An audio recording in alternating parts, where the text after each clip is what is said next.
on fait pour en arriver là?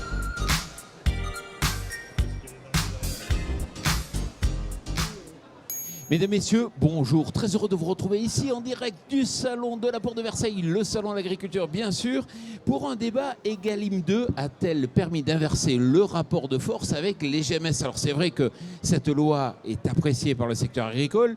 C'est vrai que cette loi doit sacraliser quelque part le revenu pour les producteurs pour permettre d'avoir une chaîne de valeur qui soit respectée. Et on voit bien que c'est pas forcément simple avec la grande distribution et que les négociations commerciales qui vont se terminer là prochainement achoppent sur un certain nombre de points. Et j'ai le plaisir d'accueillir Grégory Besson-Moreau. Bonjour. Bonjour. Vous êtes donc député du département de l'Aube et vous êtes à l'origine de cette fameuse loi Egalim 2. À vos côtés, Éric Delorme, bonjour. Bonjour Jean-Paul. Vous êtes agriculteur dans le Loiret. Vous cultivez quoi? Alors sur l'exploitation, je cultive du blé tendre en filière CRC, du blé améliorant en filière CRC, du blé dur en filière Panzani, betterave sucrière avec Cristal Union, des pommes de terre et des épinards pour le Danemark. Une belle rotation. À ma gauche, André Bernard, bonjour. Bonjour. Agriculteur aussi? Agriculteur dans le Vaucluse. Dans le Vaucluse, et vous produisez quoi? Des tomates industrie, des fraises, de l'ail, des semences et production de légumes sous serre photovoltaïque. Et de multiples casquettes, notamment à la Chambre d'agriculture, donc Provence, Côte d'Azur.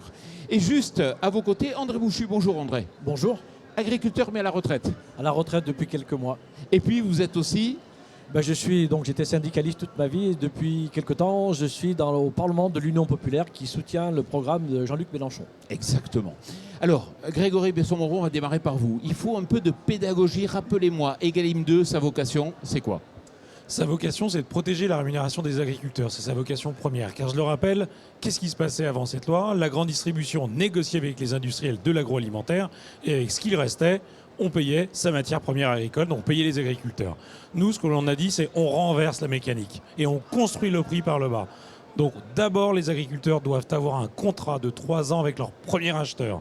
Ce premier acheteur prend ce prix et n'a pas le droit de le négocier. Mais il faut le protéger, ce premier acheteur, qui est souvent industriel.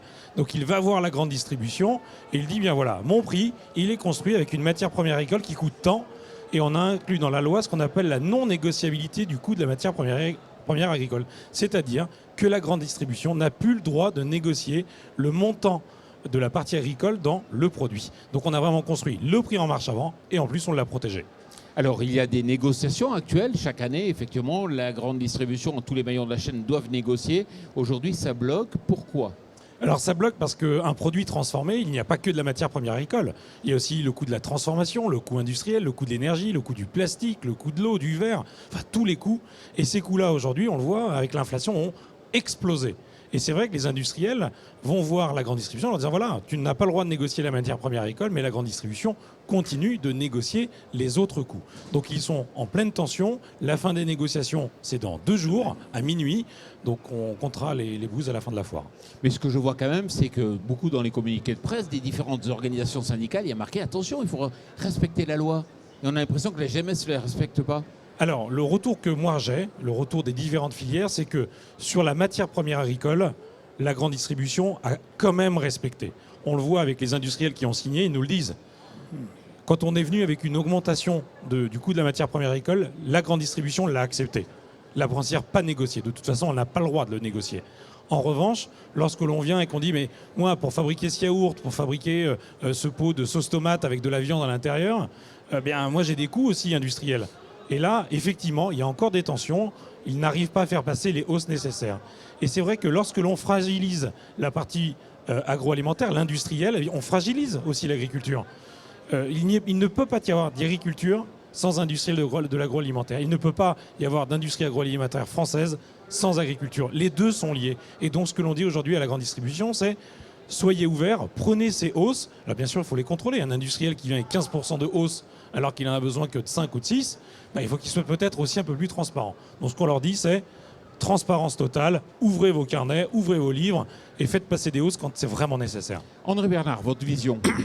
Je pense qu'effectivement, la loi Egalim 2 et la loi Egalim 1 ont permis quand même des belles avancées. Effectivement, aujourd'hui, on est dans la négociation pour les prix de cette année. On a un concours de circonstances qui, effectivement, on a une flambée, une explosion des coûts, aussi bien en production agricole que tous les coûts que supportent les industriels de la transformation, du transport et autres, qu'effectivement la grande distribution joue le jeu de vouloir être protecteur des consommateurs. Mais il est peut-être protecteur des consommateurs à court terme. Parce que comme vient de le dire monsieur le député, si on tue la production et si on tue la transformation, on achètera ailleurs. Et on achètera plus cher, avec des impacts sur l'environnement et sur le plan social beaucoup plus lourds. Donc je pense qu'aujourd'hui, il faut qu'il y ait une juste rémunération des producteurs, des transformateurs, de toute la filière. Parce qu'effectivement, l'alimentaire, c'est quand même une arme stratégique. Et on voit bien ce qui se passe aujourd'hui dans le monde. Les événements font peur à tout le monde parce que demain, il y aura peut-être moins de production. Et s'il y a moins de production, ça va continuer à monter. Donc on a la chance d'avoir un pays qui a une agriculture très diversifiée, en pointe en termes de qualité, de technologie. Mais tout ça, ça a un prix. Et ce prix, il faut arriver à le récupérer pour que les producteurs soient payés correctement. Donc, André Bernard, ce que vous dites, il faut que la grande distribution paye, coûte Oui. que coûte, et que le consommateur paye. Oui, il faut qu'il paye un certain prix. Je suis d'accord, il ne faut pas faire n'importe quoi. Mais nous, aujourd'hui, nous sommes capables de sortir notre prix de revient. Nous, le coût des intrants, grâce aux Impampa, nous pouvons vérifier les hausses que nous subissons. Les industriels, pareil. Et on a en face de nous, on sait qu'on est entre 25 et 30% de hausse sur la plupart des produits. Et on a des industriels qui voudraient baisser le prix aux industriels et continuer de le faire monter aux consommateurs. C'est pas tenable. La vision de la France insoumise, enfin plutôt Non. l'Union populaire. De l'Union populaire, oui. Alors, sur l'idée, la loi Egalim 2, bah pourquoi pas, parce que si on pouvait réguler, si on pouvait permettre aux agriculteurs de vivre, oui, pourquoi pas. Le résultat, c'est que ça ne fonctionne pas. Les derniers chiffres du recensement viennent de tomber, moins 100 000 paysans en 10 ans. La décennie précédente, c'était moins 110 000 Oui, mais paysans. on n'est pas sur le même pas de temps. Là. On n'est pas sur le même pas de temps, mais je veux dire qu'on n'a rien inversé. Aujourd'hui, les paysans ne vivent toujours pas mieux. Quand on voit le nombre de paysans qui sont en dessous du seuil de pauvreté, c'est énorme. Ça veut dire que l'histoire, elle ne fonctionne pas pour plusieurs raisons. C'est qu'on est sur un marché totalement libéralisé. Je vais prendre l'exemple de la viande bovine, pour changer on pourrait parler de fruits et légumes, je vais prendre l'exemple de la viande bovine. Aujourd'hui, les indices de coûts de production, ils n'existent pas. Quelqu'un qui est producteur, admettons quelqu'un qui a 60 vaches allaitantes et qui vend tout à, peu importe à un revendeur, peu importe à qui il vend, il va se trouver en face, il va pouvoir proposer un prix. L'acheteur, en théorie, ne peut pas négocier, mais il va lui dire bah non, moi je ne suis pas intéressé à ce prix-là, parce qu'à côté, il y en a un qui aura fait moins cher. Conclusion, on est sur une mise en concurrence totalement exacerbée. L'obligation de faire des contrats sur 3 ans pose un souci énorme. Ça veut dire que le fonctionnement tel qu'il aurait voulu fonctionner, ça ne marche pas. Donc on a un gros problème, et c'était fait entre autres pour la question de la viande bovine, et là ça ne marche pas. Ça marche pas, mais la solution, c'est quoi? Qu'est-ce qu'on peut proposer de mieux? Ça veut dire qu'il faut peut-être revoir notre façon de fonctionner, notre façon de faire de l'économie. Aujourd'hui, on a une économie avec des portes totalement ouvertes. Ça veut dire que certains proposent des éléments tels que les prix minimum d'entrée. Il faut réfléchir autrement. Aujourd'hui, on a tout ouvert. On a tout ouvert. Il faut remettre des règles du jeu. Si on n'assainit pas cette mise en concurrence, on n'y arrivera pas. Donc c'est un choix politique de fond. Éric Delorme, la vision de l'agriculteur. Alors moi je suis en grande culture, c'est un petit peu différent, mais je vais rejoindre ce que vous disiez tout à l'heure. La loi Egalim, aujourd'hui, elle a fait prendre conscience à certains acteurs de la filière. Et je vais prendre pour exemple ma filière épinard porte-graines. Aujourd'hui, les coûts de production n'étaient pas couverts et demain, ils le seront. Et c'est ça qui est important pour moi, c'est demain. Ouais. Et c'est ce qu'on disait tout à l'heure. Demain, je vais pouvoir les couvrir et pouvoir me rémunérer, et envisager l'avenir. Et aujourd'hui, on n'y est pas tout à fait. Et donc, la loi Egalim, je pense qu'elle est très importante, c'est pour les éleveurs. Parce que des coups de carcasse qui sont vendus à 3,60 €, c'est pas tenable, c'est pas vivable pour eux. Ces gens-là travaillent plus de 68 heures par semaine de moyenne pour 850 à 1300 € par mois. Et ça, c'est inacceptable dans un pays comme le nôtre où on mange bien, on bouffe bien. Et ça, c'est pas tenable. Et cette loi doit permettre de rémunérer ces gens à leur juste valeur et rémunérer leur travail parce que c'est un travail de qualité, de passionné. Et c'est ce qu'ils font au quotidien, tous les jours, 7 jours sur 7, 365 jours par an. Voilà, je tiens à ce que ça continue. On ne peut pas dire que la loi n'a pas fonctionné. Moi, le premier retour que j'ai, pour que la loi fonctionne, il faut l'analyser. Et les signatures finissent dans 2 jours. Mais on a déjà des premières signatures. Moi, quand je vois que dans le lait, on vient de passer les 400 € les 1000 litres. 400 € les 1000 litres. Quand est-ce qu'on a vu un 4 devant ce premier chiffre? Ça faisait des années et des années. Et la dernière fois, de mémoire, je crois que c'était même en francs. On a des avancées. Et pourquoi on a des avancées? Parce qu'on a contractualisé. Parce qu'on a réussi à se sécuriser, on a réussi à créer des indicateurs de coûts de production, à les inclure dans la loi et à faire qu'on négocie à partir de ces indicateurs de coûts de production. Et pour l'élevage, Moi, ma priorité aujourd'hui, c'est la contractualisation. Un jeune qui s'installe, il doit pouvoir se projeter sur les 3 prochaines années. Alors oui, c'est compliqué. C'est compliqué pour les négociants. C'est compliqué pour le premier acheteur parce que ça change complètement. La réalité aujourd'hui qu'on a, c'est que sur l'élevage, on se tape dans la main, on négocie en francs et puis on se dit, t'inquiète pas, là, c'est pas très bien payé, mais le prochain coup, ça sera bien payé. Le prochain coup, moi, ça fait 20 ans que je l'attends. Et la réalité, c'est que lorsqu'on était payé en francs, on gagnait autant que lorsqu'on était payé, on est payé aujourd'hui en euros. Le prix n'a pas du tout évolué. Moi, je préfère de la sécurité que 365 contrats de 1 jour dans l'année. Ça, pour moi, c'est de la précarité. Alors oui, c'est compliqué. Mais moi, j'appelle aujourd'hui tous les éleveurs à contractualiser. C'est la contractualisation qui va les sécuriser. Alors oui, on est dans un monde international, un monde de marché où on négocie, mais on ne va pas revenir en arrière. C'est peut-être le rêve de certains, mais si demain on arrête d'exporter du lait, d'arrêter d'exporter de la viande, eh bien en fait, c'est la ferme France complète qui s'effondrera. Donc on doit contractualiser, on doit imposer aux abatteurs, aux industriels de respecter le coût de production. Et pour ce faire, on a mis dans la loi la non-négociabilité du coût de la matière première agricole. La grande distribution n'a plus le choix. Elle n'a plus le droit de négocier la matière première agricole. Nous sommes le seul et le premier pays européen. Et moi, je peux vous assurer que l'ensemble des ambassades, des conseillers agricoles de toutes ces ambassades, y compris outre-Atlantique, viennent nous voir et nous disent « Mais moi, j'aimerais bien mettre ça en place dans mon pays. » Parce que la réalité, c'est qu'aux États-Unis, l'âge moyen, c'est 65 ans d'une exploitation. Ils ne savent plus comment faire, ils ne savent plus produire. Pourquoi est-ce que la Russie, entre guillemets, avec d'autres aspects, attaque l'Ukraine? Parce que l'Ukraine, c'est le grenier de l'Europe. En Inde, c'est 110 millions d'Indiens qui ne veulent plus devenir agriculteurs. Donc si on continue à ne pas rémunérer dignement les agriculteurs, on va vers une pénurie alimentaire complète. Parce qu'il faut le déjà, dire. Ouais. Oui, pardon Allez-y. Jean-Paul. On a déjà perdu 100 000 agriculteurs en 10 ans.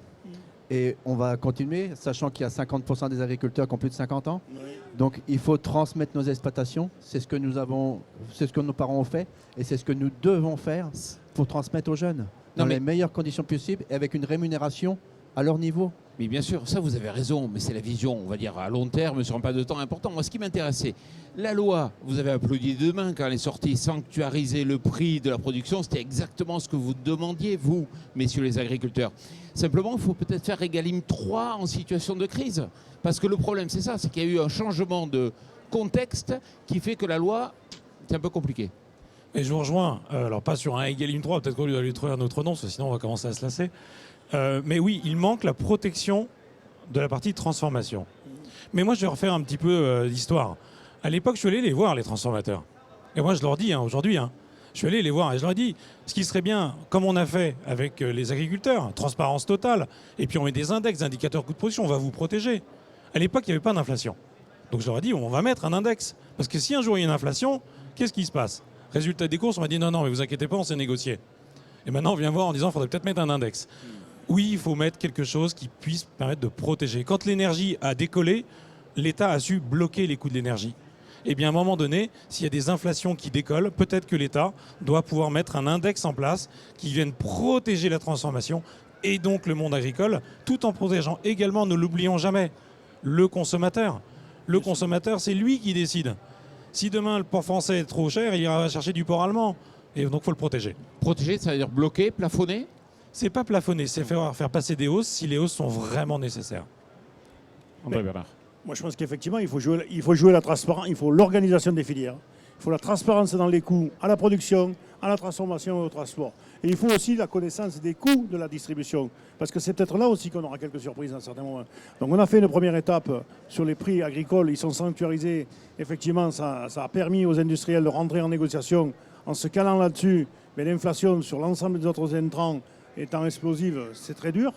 Mais je crois qu'il faut de la transparence. Et il faut aussi que le consommateur se rende compte de combien il dépense aujourd'hui pour l'alimentaire et quelle est la part qui revient au monde agricole. Parce que les dépenses à côté d'audio, de vidéo, de confort et autres, ça a pris une grosse part du budget. Et la part alimentaire, elle est congrue. Et elle est tellement congrue qu'effectivement, on n'a plus d'installation, on n'a plus la relève. Et demain, on sera dépendant de qui pour se nourrir? Parce qu'on voit bien que tous les systèmes dans le monde ne rémunèrent pas correctement les paysans. Et c'est pas gagné pour demain, parce que cette semaine, l'invasion de l'Ukraine, tout qui va augmenter, il faut se dire la vérité, ça va être compliqué pour le consommateur aussi. Alors ce qui était valable, et il fallait remonter certainement le prix d'achat, ça va être de plus en plus complexe. Parce que le consommateur, il aura de moins en moins d'argent. Pas forcément. Enfin, c'est une question de répartition. Alors là, on passe sur un autre sujet. Est-ce que c'est l'agriculture qui doit avoir la fonction sociale de faire en sorte que chacun puisse accéder à une alimentation de qualité. Je pense pas que l'agriculture a pour mission de produire une alimentation de qualité. Après, de faire en sorte que chacun ait un revenu, c'est quand même de l'ordre de l'État et c'est des décisions politiques. Moi, simplement quelques éléments. Je reviens sur mon histoire de viande bovine. Pour l'instant, on n'a toujours pas l'indice des coûts de production, donc ça pose problème pour faire des contrats. Ça, c'est la première chose. Donc, il a été demandé à l'État à inciter que ça se passe. Deuxièmement, un paysan qui est seul. Là, je reprends mon éleveur qui est seul. C'est lui qui doit établir le contrat. Ça veut dire que juridiquement, c'est compliqué. Et globalement, les gens n'ont pas les compétences. Certains arrivent à avoir des conseillers juridiques dignes de ce nom, mais c'est quand même très compliqué. Par ailleurs, la coopération est exclue de l'obligation de contractualisation, ce qui pose quand même un peu des questions. Et puis, moi, je suis dans la filière fruits et légumes, que je connais très bien. Et là, on n'a pas eu obligation de faire des contrats. Et je l'ai regretté, j'ai dit... C'est que la filière a demandé à ne pas les faire. Oui, mais... le fruit a demandé à ne pas y être. Nous, les transformés, on veut y être. Oui, et on y est. Oui, non, mais... j'ai pas tout. Non, mais j'ai été en désaccord avec l'interprofession des fruits et légumes là-dessus. J'étais en désaccord en disant qu'on ne peut pas tout contractualiser. Par contre, les gros volumes, notamment des coop ou des gros faiseurs avec les supermarchés, ça a permis de donner un minimum. Et on avait dit, avec un tunnel de prix, ça peut être intéressant. La filière fruits et légumes, dans sa grande majorité, l'a refusé. Ça veut dire que la question, c'est pas d'être pour ou contre. On a tout libéralisé avec la loi de modernisation agricole en 2008. Hein. Ça veut dire que, bah oui, je suis désolé, on s'est opposé à cette époque-là, c'est passé. J'ai suivi un peu la crise laitière à ce moment-là. Et Bruno Le Maire nous avait dit, il n'y a qu'une seule solution, c'est des contrats. Alors pour le lait, ça pouvait marcher. Sur les filières culture comme les vôtres, ça fonctionne. Oui. Ça fonctionne depuis longtemps, oui, mais ça ne fonctionne pas pour tout. Et puis il faut mettre un cadre autour. Et ce cadre, il n'y est pas. Et on ne peut pas mettre toutes les cultures, mais quand on a un pourcentage sur nos exploitations et quand ça représente un pourcentage de notre chiffre d'affaires, ça nous sécurise, c'est important. Et on dort peut-être un peu mieux. C'est surtout ça. Et on a un vrai souci quand même avec la grande distribution. On a l'impression qu'il y a des distributeurs qui jouent le jeu, d'autres pas. Grégory Besson-Moreau, vous sentez cette hétérogénéité en fonction des centrales d'achat ? Oui, il y en a qui n'ont pas voulu jouer le jeu. On les a gentiment conviés à l'Assemblée nationale, dans les différents ministères. On le voit, il y en a certains qui ont reçu des sanctions. Je ne vais pas donner de nom parce que le mauvais élève de l'année dernière peut être le bon élève de cette année. Ce qu'il faut, c'est leur mettre tous d'aplomb. Et les sanctions sont très très fortes. Très très très fortes.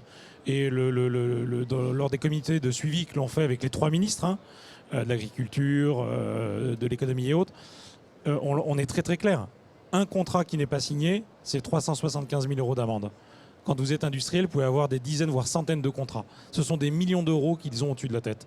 Aujourd'hui, avec toutes les centrales d'achat, tous les distributeurs, on a 1,5 milliard d'euros d'amende en cours. C'est colossal. Ils ne peuvent plus résister. Donc on le voit sur le coût de matières premières agricoles, il commence à céder parce que c'est nécessaire et aussi parce que c'est une demande du consommateur. Les consommateurs veulent rémunérer les agriculteurs français. Ils le veulent, mais au juste prix. Donc c'est ce qu'on fait, des prix bas, mais des prix justes. C'est dommage d'en arriver là, quoi. Parce que nous, dans nos exploitations, on est quand même très humains. On donne notre parole et notre parole vaut signature. Souvent, très souvent, et on se fait avoir. Et je trouve qu'il faut en arriver à des grosses sanctions pour que ça puisse faire bouger les choses. Mais c'est souvent comme ça, hein, André Bernard. Alors, permettez-moi je préfère regarder devant que dans le rétroviseur. Les années passées, on a vu ce que ça a produit, on voit les recensements généraux agricoles, ce que ça donne. Moi, je fais tout à fait confiance au gouvernement qui a mis en place ces lois. Et il faut qu'on travaille pour regarder devant. Et regarder devant, ça veut dire pouvoir avoir un revenu décent pour l'ensemble des acteurs de la filière qui nourrit le peuple, qui nourrit la France, pour pouvoir installer les jeunes et les faire rentrer dans les métiers, parce que sinon on n'y arrivera pas. Et permettez-moi quand même de rappeler 2 chiffres. Au sortir de la guerre dans les années 60, 44% des dépenses, c'était l'alimentaire. Et 22% revenaient aux agriculteurs. Aujourd'hui, nous sommes à 13% dans les dépenses des consommateurs et 3,5% revient aux agriculteurs. 3,5% qui revient aux agriculteurs. On monte à 4 ou à 4,5%, on a réglé le problème. Et ça ne changera pas grand-chose pour le consommateur. C'est un problème de répartition de la valeur dans la chaîne. Nous sommes presque au terme de cette émission. Grégory Besson-Moreau, vous savez ce qu'il en est aujourd'hui des négociations. On va y arriver ou pas? Quelle est la situation à 2 jours de la fin des négociations? Moi, je suis optimiste, donc on va y arriver. On ne va pas y arriver spécialement facilement. Voilà, il faudra y aller au forceps. Ça va être un peu compliqué de faire rentrer tout ça dans la boîte. Il y en a qui ne jouent pas le jeu. Distributeurs comme industriels. Parce que les industriels, on les a obligés par la loi à être transparents, à dire, moi cette année, ma matière première agricole, voilà combien je la paye. Et d'ailleurs, je l'ai augmenté de quelques pourcents, parce que c'était une demande de mes éleveurs, de mes producteurs, de mes agriculteurs. Et ils ne veulent pas jouer les jeux pour certains. Donc, tout le monde doit peut-être remettre sa pendule à l'heure chez soi. On est dans la dernière ligne droite, il reste 2 jours et une nuit. J'y crois, on va y arriver. Parce qu'on sait que la transformation, des fois, ne joue pas totalement le jeu. Et des fois, il y a des agriculteurs à la tête de la transformation. Et il ne faut pas l'oublier. Il y aura des amendes. Il y aura des amendes. Il y a près de 400 enquêtes en cours. C'est colossal. C'est 4 fois plus que l'année dernière. Donc ça va tomber. Et vous l'avez très bien dit, la sanction, ce n'est pas la solution. Parce que quand il y a une amende qui la paye, souvent, ce n'est pas le distributeur, hein, c'est l'industriel et les consommateurs. Donc moi, je ne suis pas un homme de sanction, je suis un homme de contrainte. Grégory Besson-Moreau, Éric Delorme, André Bernard, André Bouchu, merci beaucoup et surtout, merci à vous. Merci. Merci à vous.